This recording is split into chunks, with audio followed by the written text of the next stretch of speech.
Well, to discuss that further, we're now joined by Mr. William Jones, who is with the Executive Intelligence Review, and he's now joining us live from Washington. Mr. Jones, thanks a lot for joining us. Now, how do you respond to this comparison of Ukraine and Syria? Well, in generally, he's correct. I think it's a little too simplistic because Syria actually helped to save Barack Obama from his own folly. If we had had a war in Syria, you would have seen his popularity plunge. But now he's kind of on the way up because what's going on in Syria, the movement towards diplomatic solution, has really strengthened him rather than weakened him. So I don't think it's kind of payback for that. But it is obviously an aggression, and it's a direct intervention by the forces of the EU and the United States in order to get a regime change. We're back to the color revolutions in one sense. It's primarily aimed against Russia, and that's also absolutely correct. Ukraine is an absolute integral part of Russia economically, culturally, in many other ways, and pulling it away from Russia into the failed EU. Remember, there are more countries who want to get out of the EU than want to get into it. Is an attempt to weaken Russia. So in his general reaction, in his general comments, he's absolutely correct. Although I think the Syria thing is somewhat overrated.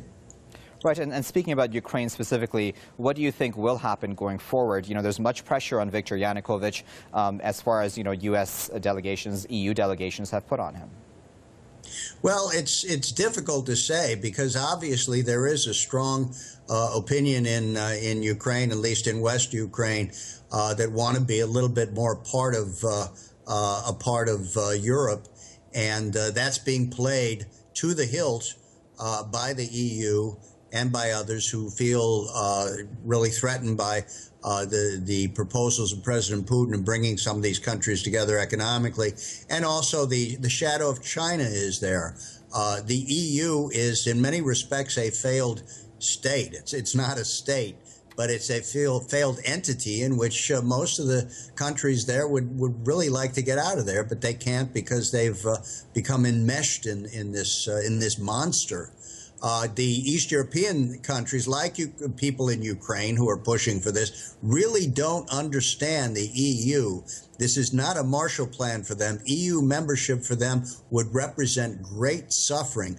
But they're young, mainly young kids, and they're being manipulated. And there's this great fear of Russia, and it's being utilized to the hilt in order to create this regime change, which I think would destabilize the entire area of Central Europe in a very major way. So it's a dangerous game that's being played for political reasons by the EU and by the United States. Okay, we'll leave it there, but of course we do appreciate you speaking to us. That was William Jones with the Executive Intelligence Review, speaking to us live from Washington.